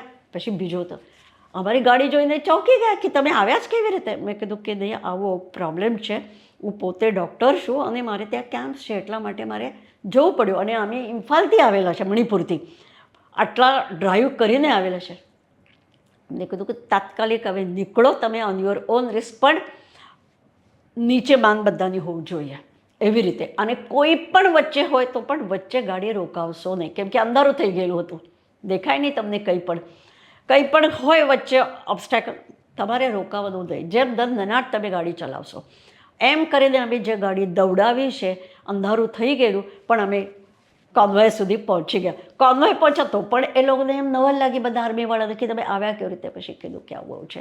પછી તો બિંગ અ ડૉક્ટર અને અમારી મેડિકલ વેન, એમને કીધું કે તમે હવે એક કામ કરો, અત્યારે તમે સૌથી જ છેલ્લા છો, હવે અમે ત્યાં આગળના જો હેડ છે ત્યાં આગળ ફોન કરી દઈશું, તમે તાત્કાલિક તમારી ગાડી પહેલે આગળ, જ્યારે કોન્વોય ફરીથી આગળ જવાનું ચાલુ થશે એટલે તમારી ગાડી પહેલી હશે એમ કરી દે. પણ લિટરલી એ જો અમારી જર્ની હતી ને બહુ જોખમી. એક અસ્મીઝ હતું બરાબર, બીજો હતું નાગા હતું, અને મહારાષ્ટ્ર સેટલ્ડ ઇન ગુજરાત. પોતપોતાના ભગવાન પ્રેયર્સ કરતા કરતા કરતા અમે પહોંચી ગયા હતા. સંકાશી પછી અમે આસામમાં આવ્યા, જ્યાં કાઝીરંગાનું એ છે ને જંગલ, એટલે એન્ટ્રન્સ ગેટ સુધી અમે પહોંચી ગયા. પછી હાશ કરું, પછી અમે ચા પીધી, પછી વોશરૂમ, એક ત્યાં જે હોટેલ હતું કોઈ હતું જ નહીં ત્યારે, બધું બંધ થઈ ગયેલું હતું. એમને રિક્વેસ્ટ કરી વોશરૂમમાં ગઈ અને પછી અમે તાત્કાલિક આગળ નીકળ્યા. હાર્ડલી 20 મિનિટ થયા હશે તો ત્યાં આગળ રસ્તો બંધ. બધા ટાયર્સ, આપણા વ્હીકલના ટાયર્સ હોય ને બાળેલા હતા. ત્યાં આગળ જે બોડો ટ્રાઇબ હોય છે તો એક કોઈ ત્યાંના બોડોની જે છોકરી હતી એમને બીજા ધર્મના વ્યક્તિને છેડછાડી કરી, અને એટલે બધા ગુસ્સે થઈ ગયેલા હતા અને એ મારામારી ચાલુ થઈ ગઈ. એટલે એમને રસ્તો જ હાઈવે બંધ કરી નાખ્યો. હવે શું કરવાનું, કેટલી વાર ઊભા રહ્યા, આગળ તો જવાનું છે. પછી શું, પછી એક ભાઈ આવ્યો, હવે કેવી રીતે અચાનક આવીને ગાડી પાસે ઊભો રહ્યો. એમને કીધું કે એ તો હજી તો કંઈ નીકળશે ને, આખી રાત એવી રીતે જ આખી લાઈન તમારી ઊભી રહેશે. તમે એક કામ કરો કે અંદર ઘૂસી જશો, રસ્તા ઉપર નહીં, તમે ગામની અંદર, પણ ગામ એટલે બસ્તી હોય છે, ખેતરો હોય છે, ખેતરમાંથી તમે ગાડી કાઢો અને આ જ ડાયરેક્શનની આગળ જાઓ, અને પછી ફરીથી હાઈવે જ્યાં સુધી તમને મળે એટલે આમ કરી દે, એટલે આમ સીધા જાય તો આપણે આમ જઈને આમ કરી દે પછી આવવાનું. એવી રીતે કન્ટ્રી સાઈડ જેમને કહેવાય, ખેતરમાંથી અંદરથી ગાડી કાઢીને અમે ફરીથી. હવે ડાયરેક્શન અંધારું, ત્યાં કોઈ હોય નહીં પૂછવા માટે, લાઇટો નહીં હોય, પૂછવાનું કોને કે આ તો ડાયરેક્શન છે, ગુવાહાટી જાય છે કે આપણે પાછળ. ત્યારે ગૂગલ ક્યાં, કશું નહીં ગૂગલ તે વખતે તો. અને પછી અમે હાઈવે લગાડી પછી આગળ જતા રહ્યા હતા. એટલે ઘણા બધા એવા અલગ અલગ કિસ્સા હોય છે. 25 વર્ષ પહેલાના તમે આજે અનુભવ કીધા, પણ હવે તમે જાઓ છો, હવે કેવા છે ત્યાં રસ્તા? ઇન્ફ્રાસ્ટ્રક્ચર સારું થયું. તે વખતે તો રસ્તાઓની બધા કાચા રસ્તા, એટલે અમે જઈએ ને તો કલાક સુધી એકય વ્હીકલ તમને ક્રોસ ના થાય એવી કન્ડિશન હતી.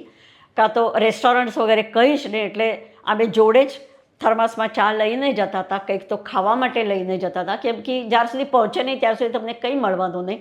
પણ એટલીસ્ટ વચ્ચે હોય, એસ્પેશિયલી આસામની અંદર ક્યાંક તો તમને 4-5 કલાક પછી તો કંઈ ના કંઈ, આસામમાં તો બધું જ હવે ચાલુ થઈ ગયું છે, કેમ કે રસ્તાઓ સારા થઈ ગયા, ઇન્ફ્રાસ્ટ્રક્ચર જમને છે, ઇલેક્ટ્રિસિટી આવી ગઈ. અને મોબાઈલ, જ્યારે ફર્સ્ટ ટાઈમ હું ગઈ હતી ત્યારે ટ્રેનથી રાજધાનીથી ગઈ તો દિલ્હી છોડ્યા પછી બરૌની સુધી, લખનઉ પાસ કરીને પછી બરૌની સુધી રેલવે સ્ટેશન પ્લેટફોર્મ ઉપર મને પહેલો તે જ વખતે ને STD-PCOનું પેલો બૂથ હોય ને તો એ બરાબર મારા બોગીના સામે હતું, એટલે ત્યાંથી મેં મારા ઘેર ફોન કર્યો હતો.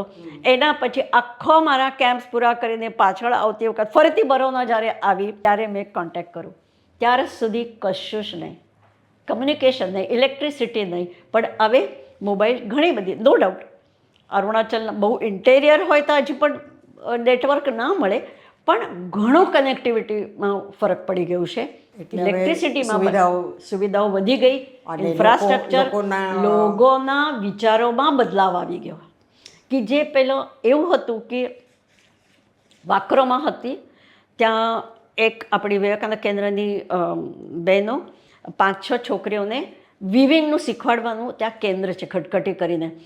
તો એમને કીધું કે એવી રીતે પોઝિશન કે એ સામે ઊભા રહીને મિલિટન્ટ છોકરીને મોકલો, અને એ કહે કે હું નહીં મોકલો.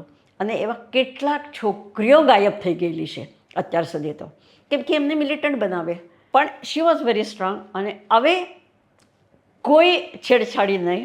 એમને કીધું હવે કોઈ નહીં, અહીંયા અમે કોઈ પણ એકલા જવું હોય તો અમે જઈ શકીએ છીએ. એટલે મિલિટન્સીમાં પણ ઘણો ફરક પડી ગયું છે. અરુણાચલમાં પણ પડી ગયું છે, ઘણી બધી જગ્યા મિલિટન્સીમાં ફરક પડી ગયું છે. આ જે બદલાવ આવ્યો છે એ 8 વર્ષની અંદરની, આ કોના લીધે આવ્યો તમે નક્કી કરો ભાઈ, પણ ડેફિનેટલી બદલાવ આવી ગયો છે, પરિવર્તન છે જ. 9 વર્ષથી કાશ્મીર વિસ્તારોમાં પણ તમે સેવા યજ્ઞની શરૂઆત કરી છે, તો એની પણ વાત કરો. શરૂઆત ક્યારે કરી હતી અને પ્રેરણા કાશ્મીર જવાનું કેવી રીતે? આમાં એવી રીતનું હતું કે એક અસીમ ફાઉન્ડેશન કરીને પૂનાનું છે, અને એનું જે સારંગ ગોસાવી છે એ લગભગ 2015ની પહેલાંની વાત હશે. કેશવ સૃષ્ટિ એવોર્ડ મને 2014માં મળ્યો હતો, 14માં મળ્યો હતો. અને મારા પહેલે આ સારંગ ગોસાવીને પણ મળેલું. તો દર વર્ષે એ એવા જો કામ કરતા એમને આપે છે, અને એના લીધે અમારી ઓળખાણ થઈ ગયેલી હતી. તો એ કાશ્મીરમાં જો કામ કરતો હતો તે એકદમ બોર્ડર પાસે હતું, ઉરી સેક્ટરમાં. અને ત્યાં એ પૂછતો હતો સરપંચને, લોકોને કે તમને શું શું મદદની અપેક્ષા તમે કરો છો. તો એ કીધું કે અમને સ્પેશિયલી ડૉક્ટર્સ અહીંયા કોઈ આવતા, ડૉક્ટર જ નથી, સ્પેશિયાલિસ્ટો નહીં. તો સારંગને પૂછ્યું કે ડેન્ટિસ્ટ જોઈએ તમને, એમને આપણે કેમ્પ્સ લેવું છે. એટલે કીધું બહુ સરસ, આભાર, અહીંયા તો કોઈ છે જ નહીં, છેક શ્રીનગર જવું પડે છે. ઉરી જવા માટે પણ 1.5 કલાક લાગે, અને ત્યાંથી પછી 3 કલાક આગળ હજી શ્રીનગર, અને પછી બધાને તો પરવડે પણ નહીં, પોસાય નહીં ને. તો થાય તો બહુ સારું. એટલે ત્યાંથી મને ફોન કર્યો કે દીદી તમે આવશો? કીધું યસ, તું કહેતો હતો ચોક્કસ તને મદદ થશે. અને તાત્કાલિક મારે ઉરી જવાનું. અને ઉરી તો અત્યારે તો બધા લોકોને હવે ઉરી પિક્ચરના હિસાબથી અને આ બધા જે કંઈ એટેક્સ થતા હોય છે, કે જે ખરાબ એટેક થયું હતું, હું ગઈ એના જસ્ટ 15 દિવસ પહેલાં એટેક થયું હતું, એટલે ત્યારેય મને લોકોને વાત કરી. બટ આઈ રીચ્ડ દેર, એટલા માટે જ. અને પછી મારું રેગ્યુલર બેસિસ ઉપર પછી તો સારંગને મને ઇન્ટ્રોડ્યુસ કર્યું ઇન્ડિયન આર્મીને. હવે આ જે કેમ્પ્સ મારા થાય છે કાશ્મીરની અંદર, ઉરી સેક્ટર એટલે બારામુલ્લા ડિસ્ટ્રિક્ટ, એકદમ બોર્ડર, કે એવા ગામ એટલે એવી બસ્તીઓ યુ કેન સે, કે જ્યાંથી હાર્ડલી 300 મીટર, કિલોમીટર પણ નહીં, 300 મીટર ઉપર સામે તમને પાકિસ્તાન દેખાય છે. 700 મીટર ઉપર પાકિસ્તાન પોસ્ટ દેખાય તમને, લોક આમ ફરતા દેખાય પાકિસ્તાનના હિલ્સ ઉપર બધા. એવા જગ્યા ઉપર મારા કેમ્પ્સ લેવાનું જ્યારે ચાલુ થયો, તે થ્રુ ઇન્ડિયન આર્મી. એટલે મારા બધા જ કેમ્પ્સ એટલે ઇન્ડિયન આર્મી જ, અને એના જોડે જ મારું ટાઈઅપ થઈ ગયું છે. એ લોકો જ આયોજન કરે, એ લોકો જ આયોજન, કે આ વખતે આપણે આ ગામમાં કરવું છે, આ વખતે આ 3 જગ્યા, કેમ કે ત્યાં પણ હું 15-20 દિવસ માટે જાઉં. તમને ત્યાં પૂર્વાંચલમાં જે સુરક્ષા ને બધું હતું એ નહીં, પણ એક છે કે ત્યાં કાશ્મીરની અંદર મને કોઈના ત્યાં જઈને તમારે કોઈના ઘરમાં જવાનું નહીં, પાણી પણ લેવાનું નહીં, બધી જ વ્યવસ્થા અમારી રહેશે આર્મીની. કેમ કે કંઈક થઈ જાય ને તો we are responsible, we are answerable એમ કરીને. પણ બધા જ બ્રિગેડિયર, કર્નલ્સ એ આટલા બધા મારા જોડે સરસ રીતે એ આવકારે છે ત્યાં આગળ. કે હવે ગોહાલન કરીને એક જગ્યા છે, ત્યાં મારું કેમ્પ ચાલતું હતું. એક બાજુથી જોરદાર હાર્ડલી 400 મીટર ઉપર, એટલે સામે તમને દેખાય પાકિસ્તાન, ત્યાંથી કન્ટિન્યુઅસ ફાયરિંગ. અને કેટલા વર્ષ પહેલાંની વાત? 7 વર્ષ, 2017-18ની વાત થશે આ. અને શાંતિથી મારું દાંત કાઢવાનું કામ બધું ચાલતું હતું એવી રીતે. એટલે એવા કન્ડિશન્સમાં આપણે કામ કરતા હતા. અને હું તો એમ જ કહું, ભલે જ્યારે આર્મીના જવાનો બધા કહે, જોડે મારા તો 25-30 જવાનું હોય છે પ્રોટેક્શન અને હેલ્પ માટે. હેલ્પ પણ બીજા કોઈનું લેવાનું નહીં, ફક્ત આર્મી જ કરશે બધું, આર્મીના જ જવાનું હોય છે. આટલું બધું ડેડિકેટેડ બધા હોય છે કે મેડમ તમે અહીં સુધી આવશો. મેં કીધું તમારા જેવા 20, 22, 18 વર્ષના છોકરા અહીંયા પોતાની જાન હાથેલી પર લઈને એ મારી તો શું, I have lived my life. જો તમે કરી શકો તો વાય નોટ મી. એટલે એવી રીતે કામ ચાલતું હોય છે. ગોહાલનના આગલા વર્ષ તો એવી રીતે, જ્યારે મારું ફર્સ્ટ કેમ્પ ગોહાલનમાં હતું ઓર્ગેનાઇઝ કરેલું, તે વખતે એવું બની ગયું કે આર્મીને જ્યારે કીધું કે આપણે અહીંયા કેમ્પ લેવાનું છે, તો ત્યાં આગળ આર્મીને જ એક નાનકડું બાલ મંદિર જેમને કહેવાય ને એવી રીતે એક બનાવ્યું હતું બાળકો માટેનું સ્કૂલ. અને BSF અને આર્મી એમને જ કન્સ્ટ્રક્શન કર્યું હતું અને બધું સ્ટેશનરી આપવાનું, ખાવાનું આપવાનું, યુનિફોર્મ આપવાનું અને ત્યાંનું બેન્ચેસ વગેરે જે બધું હોય છે ફર્નિચર એ પણ બધું આ લોકોને જ કરેલું. છતાં પણ સ્કૂલવાળાએ ના પાડી કે અમારે અહીંયા કેમ્પ લેવાનું નહીં, એક ગામ માટે જ કરવાનું હતું. They said no. પણ આર્મી પાસે તો કંઈ સવાલ જ નથી. એમને કીધું કશો વાંધો નહીં, અંદર ને એ લોકોને ત્યાં આગળ ટેન્ટ મૂકી દીધા અને મારા કેમ્પ ટેન્ટમાં થયો. એવા ટેન્ટમાં કે આમ હવા આવતી હોય આમ તેમ બધું, પણ આટલા બધા પેશન્ટો હતા અને બધા માટે આ કામ કર્યા પછી દે વર સો હેપી કે અહીં સુધી તો કોઈ આવેલા જ નથી. દવા ફ્રી, બધું અમદાવાદથી જ દવા લઈ જાઉં છું.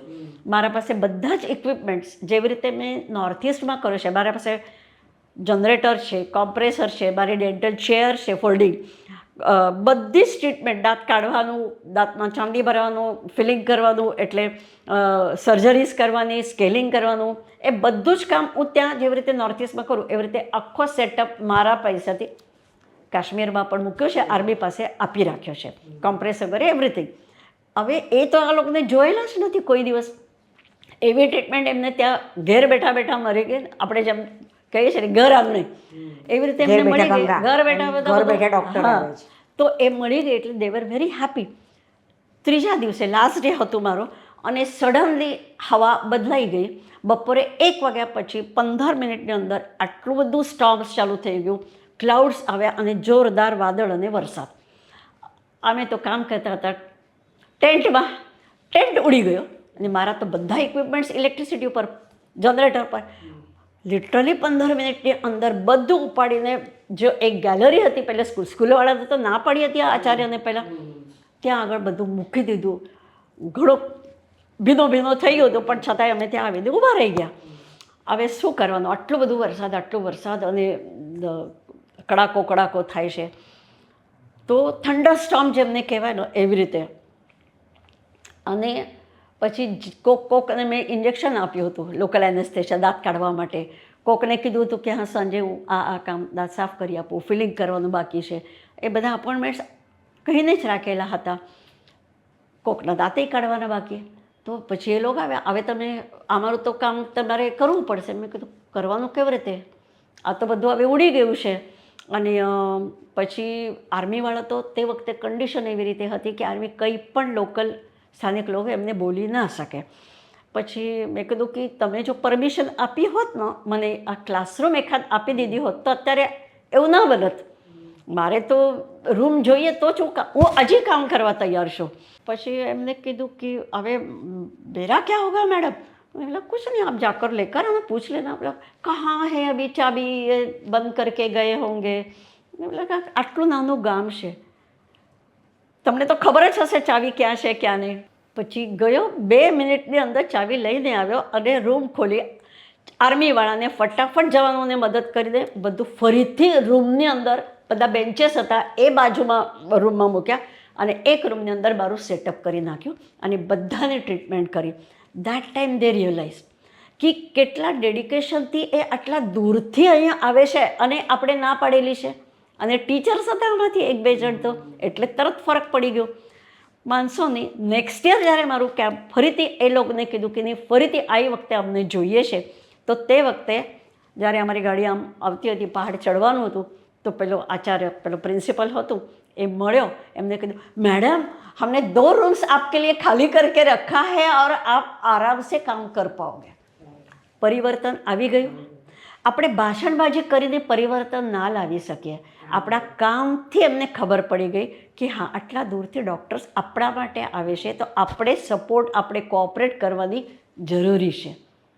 અને એવા પરિવર્તન જે મને શરૂઆતના 1-2-4 કેમ્પ્સમાં જોવા નહીં મળ્યું, એડામન્ટ હોય, એના પછીમાં તો દે લિટરલી વેટ કરતો. આર્મીવાળાને કહી દે કે મેડમને આ વખતે ફરીથી બોલાવજો ને અમારા બસ્તીમાં. એટલે પરિવર્તન ડેફિનેટલી.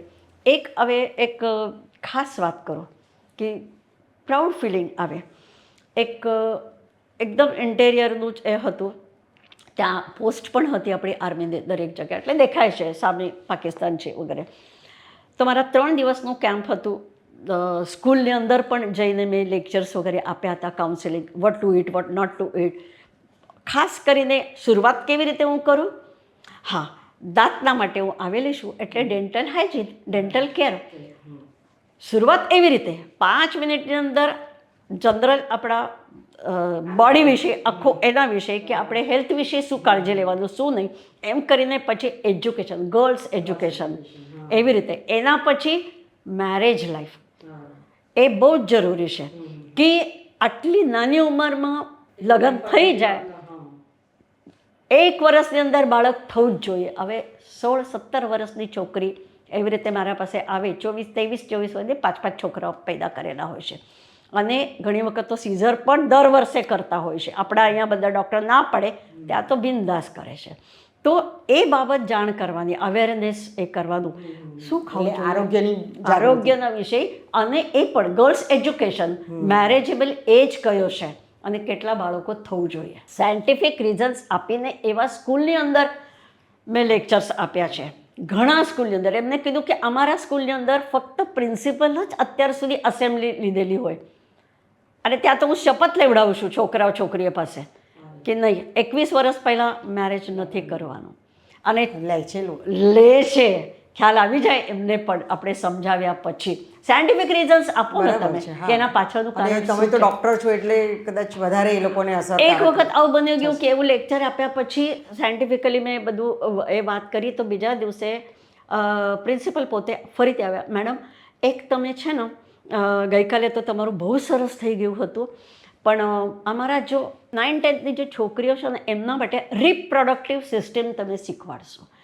અમારો પ્રોબ્લેમ એ છે કે અમારા અહીંયા એકઈ લેડી ટીચર નથી. એક વસ્તુ, કોઈ હજી સુધી અમારા અહીંયા લેડી ડૉક્ટર આવી નથી. તો તમે જે પ્રકારે ગઈકાલે બધું મેન્સ્ટ્રુએશન બાબત વગેરે બધી મેં વાત કરેલી હતી, તમે સમજો, તો તમે પ્લીઝ એક લેક્ચર લઈ લો એમના માટે. કેમ કે અમારો જો સાયન્સ ટીચર છે એ મેલ ટીચર, અને હી ડઝન્ટ સ્પીક અબાઉટ દેટ. મેં કીધું પણ એના માટે મને બોર્ડ લાગશે, બધું ડાયગ્રામ્સ વગેરે કરી દે. એમને કીધું we will do all arrangements, પણ એ અમારા છોકરીઓ માટે અમારા એક ક્લાસ તમે લઈ લો. એટલે આખો રિપ્રોડક્ટિવ સિસ્ટમને ડ્રોઈંગ કાઢીને બધું સમજાવ્યું, બતાવ્યું શું હોય છે, શું નહીં હોય છે. એટલે એ પ્રતિભાવ મને એવી રીતે મળ્યો. કહેવાનો મતલબ ખાલી લેક્ચરમાં જ નહીં, પછી એમને પણ ઉત્સુકતા હોય કે નહીં આપણે જાણી લેવું જોઈએ. એવી રીતે એક વખત 3 દિવસનું મારું કેમ્પ પૂરો થતું હતું, અને પેલો સરપંચ આવ્યો કે મેડમને અમને આભાર માનવો છે, હા, અને તમને કંઈક તો આપવું છે. મેં કીધું હું ગિફ્ટ લેતી નથી, બરાબર. પછી મને ત્યાં જે મેજર હતા એમને મને થોડોક ઇશારો કર્યો કે નહીં હવે જે કહે છે માની જાઓ, એ કંઈક તો બોલવા માંગે છે તમારે. તો બધા ગામના લોકો આવી ગયા, ખુરશી ઉપર બેસાડ્યો વગેરે, અને પછી એમને નાનકડું એક ભાષણ આપ્યું 1 મિનિટ માટે કે મેડમ इतने दूर से आप आए, ऐसा वैसा. जनरली हमारे यहाँ पे हमें तिरंगा दिया जाता है, तिरंगा हाथ में लेंगे नहीं, એવી રીતે જે માનસિકતા હતી. તો એના માટે પણ અમે માનીએ છીએ કે હિન્દુસ્તાન હમારા है, तो हमारे तरफ से हम आपको गिफ्ट देना चाहते हैं. એમને મને શું ગિફ્ટ આપી, ટેબલ ટોપ મોડેલ, ભારતનો આપણો ધ્વજ તિરંગા, એ તિરંગા એમને મને ગિફ્ટ તરીકે આપ્યો. મને એમ લાગે કે મારા જિંદગીના બેસ્ટ ગિફ્ટ હોય, દેટ ટુ ઇન કાશ્મીર, તો આ તિરંગા છે.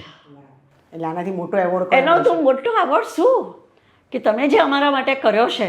તો એમને પોતાના હાથમાં તિરંગા લીધું, મને ગિફ્ટ કર્યું. That was the best gift in my life. Pratibhaben, તમારી વાતો તો એટલી બધી હૃદયસ્પર્શી છે, આંખો ભીની થઈ જાય, અને મને લાગે છે કે શ્રોતાઓ અમારા સાંભળશે તો એમના હૃદય પણ ભીના થઈ જશે. પણ મને એ પણ ખબર છે કે તમે તમારા પર્વતારોહણના અનુભવો અને તમારું આ સેવાવ્રત વિશેનું આ પુસ્તક પણ એક લખ્યું છે. તો પહેલાં હું પુસ્તક વિશેની વાત પૂછું એ પહેલાં અહીંયા પાછળના પાને પુસ્તકના પ્રોફેસર શકુંતલા આઠવલે તમારો એક સરસ પરિચય લખ્યો છે. એ પરિચય હું કહીને પછી તમારે આ પુસ્તકની વાત કરવાની છે.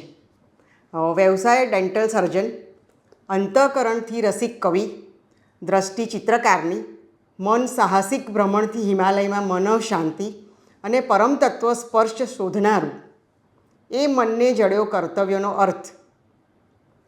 પૂર્વાંચલના નિસર્ગ સમૃદ્ધ પ્રદેશમાં આરોગ્ય વિષયક સુવિધાઓનો અભાવ, ત્યાં જઈને આમાં 13 વર્ષ એટલે એ વખતે તમારું જ્યારે પુસ્તક થયું હશે, પણ હું કહું છું કે ત્યાં જઈને છેલ્લા 25 વર્ષથી દંત શિબિરો યોજનારા પ્રથમ ડેન્ટલ સર્જન ડૉક્ટર પ્રતિભા સેવા અને ભ્રમણ શબ્દરૂપ થયું. તેમાંથી સાકાર થયું અપૂર્વ અનુભવથી સજાવેલું પૂર્વરંગ હિમરંગ આ પુસ્તક. હવે પુસ્તક વિશે વાત કરો. Thank you. શરૂઆતમાં મારા બધા હું લખતી હતી. તમારા અનુભવો તમે અનુભવ લખ્યા હશે. હું લખવાની મારી ટેવ મારા મમ્મીના હિસાબથી, કે મમ્મીને મને એ જ કીધું હતું કે હું તો હવે, કેમ કે દેટ ટાઈમ 80+ થઈ ગયેલી, શી પાસ્ટ અવે એટ ધ એજ ઓફ 90. તો 15 વર્ષના લગભગ જે મારા 10-11 વર્ષના લખેલા હતા, એમને કીધું તું લખજે એટલે હું વાંચીશ અને તું મને બધા ફોટા બતાવ એટલે મનથી હું ત્યાં પહોંચી જઈશ, એવી રીતે. એટલે એ મારા આર્ટિકલ્સ બધા લખેલા હતા. જ્યારે આ શકુંતલા કાકી અમારા ત્યાં આવ્યા હતા, એમને જ્યારે આ બધા વાંચ્યા ત્યારે એમને કીધું કે નહીં, એને હવે પુસ્તક રૂપ કરવું જોઈએ.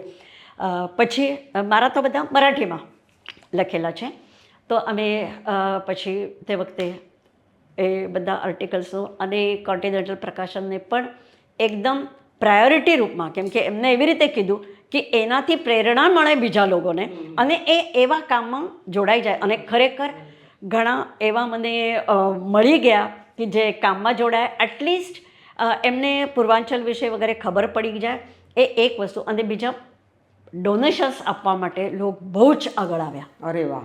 યસ, એટલે એ તમારા પુસ્તક વાંચીને. હા. અને એ મરાઠીમાં મારું પુસ્તક પબ્લિશ થયું. અને એ મરાઠી પુસ્તકને મહારાષ્ટ્ર રાજ્ય સરકારનું ઉત્તમ વાङ्મય નિર્મિતીનો 1 લાખ રૂપિયાનો પુરસ્કાર પણ મળ્યો. Thank you. અને પછી આપણે આ પુસ્તકનું ગુજરાતી અનુવાદ કરવાનું પણ થયું. એ પણ અચાનક, ના તો મને તો કંઈ ખબર જ નહોતી, પણ doctor Alka Pradhan, she is a gynaecologist, born and brought up in Ahmedabad, ગુજરાતમાં, પણ મહારાષ્ટ્રીયન એટલે મરાઠી આવડે અને ગુજરાતી પણ. અને મારી એમની ઓળખાણી નહોતી, પણ છતાંય એમને મને કીધું કે મને એમ લાગે છે કે હું આ ટ્રાન્સલેટ કરું અને આપણે ભલે પુસ્તક રૂપ ના થાય, આપણે લોકો સુધી મોકલતા જઈએ એનો આર્ટિકલ્સ બધા. મેં કીધું ઓકે, તમે કરો. પછી એમને 2-3 કર્યા હતા અને અમારા વિપુલભાઈ મળ્યા, એમને વાંચ્યા પછી કીધું કે નહીં, આપણે આ તો કરવું જ જોઈએ. અને પછી નવજીવનને અમે એપ્રોચ કર્યો અને એમને કીધું પ્રાયોરિટીમાં આપણે આ પુસ્તક છાપીશું, કારણ જનરલી નવજીવન પ્રકાશન ફક્ત અત્યાર સુધી મહાત્મા ગાંધી વિશે એમના જ વિચારથી પ્રેરિત છે અને એવા પુસ્તકો જ બહાર આવે છે. કાકા કાલેલકરનું પણ એમનું એ આવ્યું હતું હિમાલયનું, પણ એમને કીધું કે નહીં, this is for the noble cause, એટલે એ પુસ્તક અમે પબ્લિશ કરીશું. એમ કરીને એમને આ પુસ્તક, એનાય 3 આવૃત્તિ, મારા પુસ્તકનાય 3-4 આવૃત્તિઓ મરાઠી થઈ ગયેલી છે. અને આ પુસ્તક વાંચીને જેવી રીતે આવે તો લોકોને ખબર પડી ગઈ અને પછી ઘણા એવોર્ડ્સ મળ્યા. હા, આમાં મહત્ત્વનું એવોર્ડ એટલે ઓલ ઇન્ડિયાનું જે એક ઇન્ડિયન ડેન્ટલ એસોસિએશન તરફથી સુશ્રુત એવોર્ડ છે, કે જે મને મળ્યો 2015માં જાન્યુઆરીમાં ડૉક્ટર અબ્દુલ કલામના હસ્તે મળ્યો છે. અને ડૉક્ટર અબ્દુલ કલામ સાયન્ટિસ્ટ છે, બધું જ વેરીફાઈ કર્યા વગર તો એ કોઈ દિવસ આપે નહીં. એટલે એમને કમ્પ્લીટ મારા કામનું ક્લિપિંગ જોયું, સ્ટેજ ઉપર આખો વિડીયો, બધા 3 મિનિટની ક્લિપિંગ જોઈને બહુ જ પ્રભાવિત થઈ ગયા હતા. અને જ્યારે મેં જનરલી પ્રોટોકોલ શેકહેન્ડ કરવાનું હોય છે, પણ મેં એમને ચરણ સ્પર્શ કર્યા હતા. મારા દૃષ્ટિથી ડૉક્ટર અબ્દુલ કલામ એટલે ઋષિતુલ્ય છે, એટલે મેં ચરણ સ્પર્શ કર્યા હતા. મારા માથે હાથ મૂકીને આશીર્વાદ આપ્યા અને મને એમ કીધું કે નોર્થ ઇસ્ટ જવાનું, પૂર્વાંચલ જવાનું કોઈ દિવસ બંધ કરશો નહીં, ત્યાં બહુ જ જરૂરી છે, એ કામ તમે ચાલુ રાખશો. અને એમના આશીર્વાદ, ભગવાનની દયા, એટલે આજે પણ તમે આજે પણ હજી સુધી કામ ચાલુ રાખ્યું છે. પ્રતિભાબેન, ખૂબ સરસ બધી હૃદયસ્પર્શી વાતો થઈ છે. મિત્રો, જોયું ને કે એક ડૉક્ટર અડધો ઈશ્વર આપણે કહીએ છીએ. તમે આ પ્રતિભાબેનની આખી જીવનયાત્રા અને એમનું સેવાવ્રતનું જે આખું અભિયાન છે એના પરથી તમે પણ અનુભવશો.